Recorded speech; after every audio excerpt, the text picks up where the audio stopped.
اس کے بعد سوال ہے سر، یہ امام صاحب کے نائب ہیں، نائب خاص، جن کا نام نامی ہے حسین بن روح النوبختی. ہوں تو وہ کہتے ہیں، نائب خاص فرقہ شیعہ میں لکھتے ہیں، حسین بن روح النوبختی لکھتے ہیں کہ امام جعفر صادق نے اپنی زندگی میں بیٹے اسماعیل کو نامزد کیا تھا، لیکن اس کا انتقال ہو گیا. لوگوں نے اعتراض کیا کہ آپ کو علم نہیں تھا. امام نے فرمایا مجھے ہی نہیں علم، اللہ کو بھی علم نہ تھا، اللہ کو بدا ہوا. تو یہ عقیدہ بدا کیا ہے؟ یہ کیا شیعہ اس کو لازمی سمجھتے ہیں؟ تو یہ بالکل اس نے جو ترجمہ کیا، جس نے بھی ترجمہ کیا، اس طرح کوئی حدیث نہیں ہے کہ اللہ کو علم نہیں تھا. یہ ہمارے پاس اس طرح کی کوئی حدیث نہیں ہے. میں آپ کی خدمت میں دکھاؤں کہ دیکھیں، یہ کتاب ہے اعتقادات شیخ صدوق رحمہ اللہ کی. اس نے پتہ نہیں اس کو، یہ اس نے کسی مثلا وہ احسان الہی ظہیر کے اردو جو کتابیں ہیں نا، وہ جھوٹی کتابیں ہیں، اس کا ترجمہ اس نے دیکھا ہوگا اپنے لیے، اس نے سوال تیار کیا. اس طرح کی کوئی حدیث نہیں کہ اللہ کو پتہ نہیں تھا. یہ کتاب ہے الاعتقادات لشیخنا الصدوق رحمہ اللہ. یہاں پر باب الاعتقاد فی البدع میں، وہاں پہ بدا نہیں بدا، من زعم ان اللہ بدا فی شیء اليوم لم يعلمه امس فابرؤوا منه. اگر کوئی شخص کہتا ہے کہ اللہ کو بدا حاصل ہوا ہے، اللہ نے بدا کیا ہے ایسی چیز کو جس کو آج اس نے بدا کی ہے جو کل اس کو پتہ نہیں تھا، اس سے براءت کا اظہار کرو. من زعم ان اللہ تعالی بدا فی شیء بداء ندامت فهو عندنا کافر باللہ العظیم. جو شخص یہ کہتے ہے کہ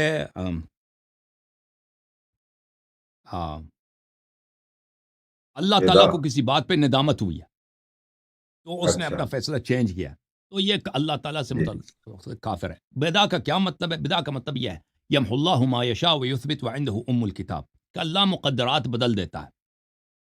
اللہ تعالیٰ اچھا. مقدرات بدل دیتا ہے. یہ تو دیکھیں، میں آپ کی خدمت میں دکھاؤں کہ آپ کے اپنے کتب میں اس مسئلے پہ وہ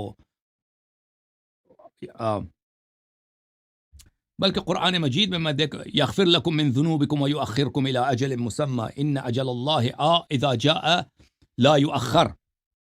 دیکھیں سورہ نوح میں اللہ تعالیٰ کیا فرماتا ہے، یغفر لکم من ذنوبکم. حضرت نوح علیہ السلام نے اپنے قوم سے کہا کہ اللہ کی عبادت کرو اور اللہ سے تقوی اختیار کرو اور میری طاعت کرو، وَأَطِیعُونِ، میری طاعت کرو. اگر یہ کام کرے ہوگے یغفر لکم من ذنوبکم، اللہ آپ کے گناہ بخش دے گا. وَيُؤَخِّرْكُمْ إِلَىٰ أَجَلٍ مُّسَمًّى، اور آپ کو مزید لمبی زندگی دے گا اجل مسمى تک. ان اجل اللہ اذا جاء لا یؤخر، وہ اجل جو مسمى ہے، جو متعین شدہ ہے، وہ جب آ جاتا ہے وہ تاخیر نہیں ہوتی. ٹھیک ہے نا؟ یہ جو فرما رہا ہے نوح علیہ السلام کہ میری طاعت کرو، اللہ تمہاری بخشش کرے گا اور آپ کے اجل کو ٹال دے گا اجل مسمى تک. اس سے کیا مطلب ہے؟ اگر ایمان نہیں لاؤ گے اجل مسمى سے پہلے تم پہ عذاب نازل ہوگا، تم سب غرق ہو جاؤ گے. لیکن ایک وہ اجل ہے جو وہ ٹال نہیں ہو سکتا، لیکن ایک اجل ہے کہ اس سے پہلے بھی آ سکتی ہے. ٹھیک ہے نا؟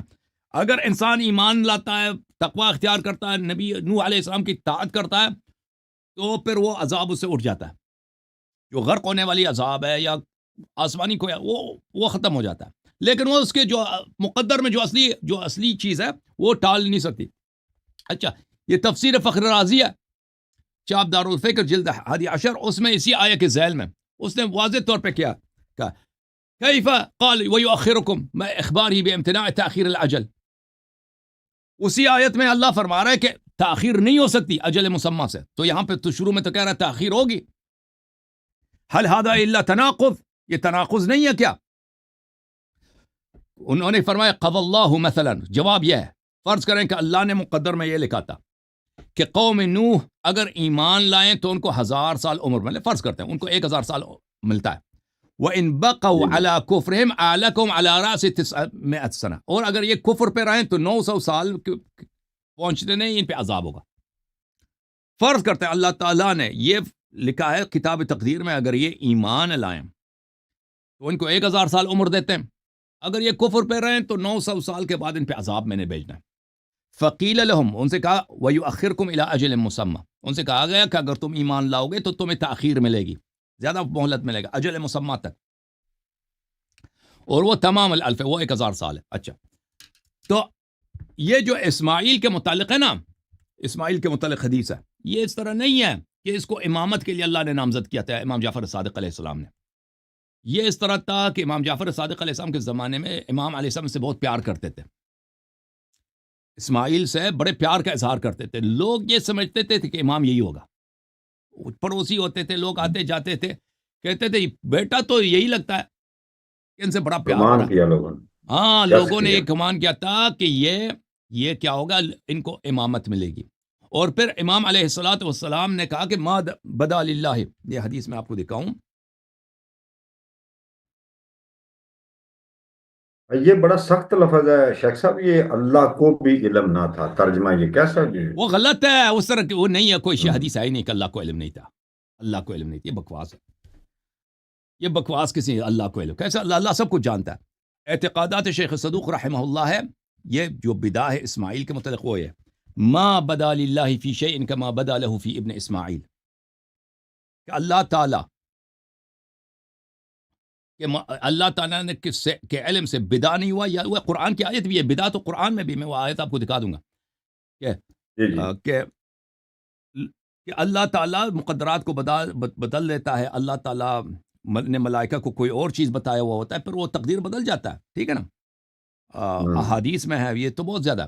اچھا، پھر اللہ تعالیٰ کا بدا اس طرح ظاہر نہیں ہوا جیسے کسی امر میں، جیسے میرے بیٹے اسماعیل میں ہوا۔ اس کا کیا مطلب ہے؟ اذا اخترمہ قبلی، اسماعیل کو میرے بعد مرنا تھا، لیکن اللہ تعالیٰ نے اس کو مجھ سے پہلے قبض روح کیا میرے زندگی میں، لِيُعْلَمَ أَنَّهُ لَيْسَ بِإِمَامٍ بَعْدِي، تاکہ لوگوں کو پتہ چلے، کسی کو یہ گمان نہ ہو کہ وہ میرے بعد امام وہ ہے، اسماعیل ہے۔ جہاں تک حضرت امام کاظم علیہ السلام کا تعلق ہے تو وہ بچپن سے ان کے بے شمار احادیث ہیں، ان کی ولادت سے پہلے احادیث ہے کہ امام کاظم علیہ السلام امام ہوں گے۔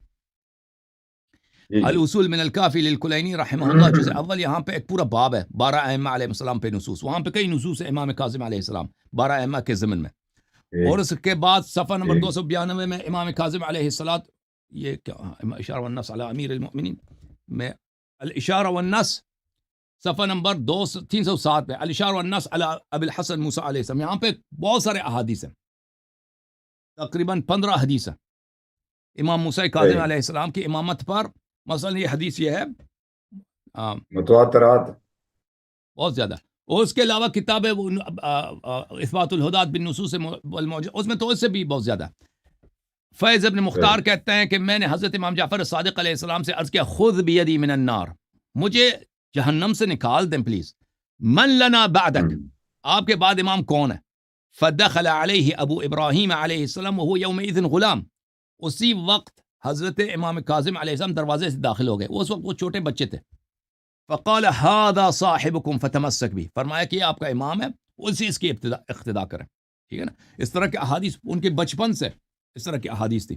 تو یہ کہ امامت اسماعیل علیہ السلام کو ملنا تھا، پھر امام کاظم علیہ السلام کو ملی ہے، یہ اس میں بدا نہیں ہوا، بدا اسماعیل کے عمر میں ہوا ہے۔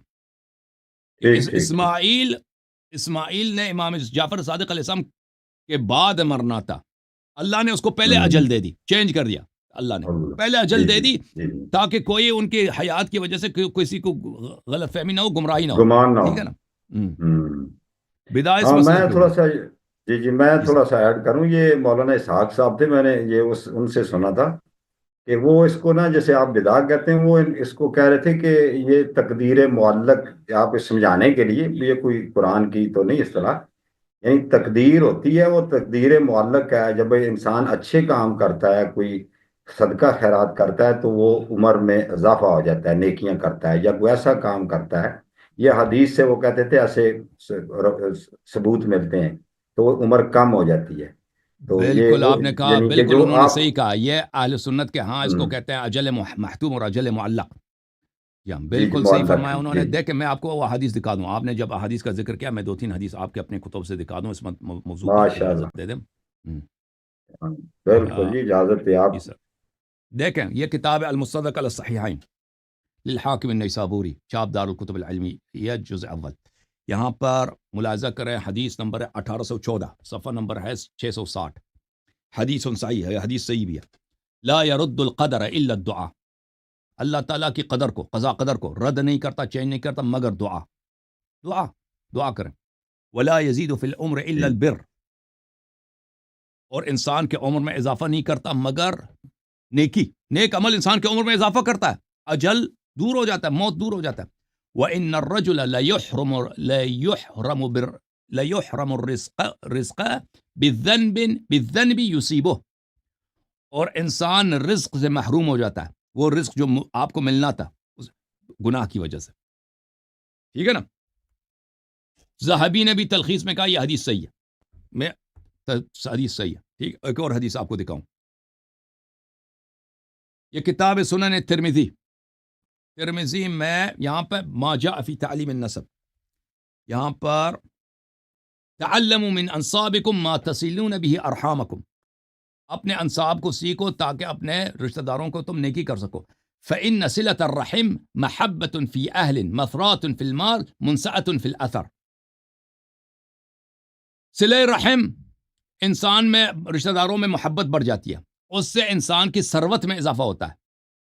منسات فی الاثر، خود اس نے تشریح کیا ترمذی نے، یعنی الزیادہ فی العمر.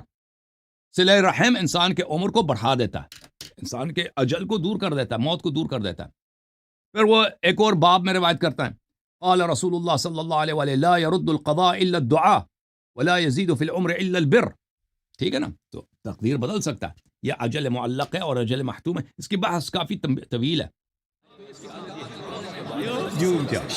جوم جاؤ، پرواز کرو، کیوں فخر سے سر اٹھا، کیونکہ اللہ تعالیٰ نے تمہیں انتخاب کیا. صراط حق پر صرف تم ہی، صراط ایمان پر صرف کیا، کیونکہ اللہ تعالیٰ نے تمہیں انتخاب کیا. صراط حق پر صرف تم ہی، صراط ایمان پر صرف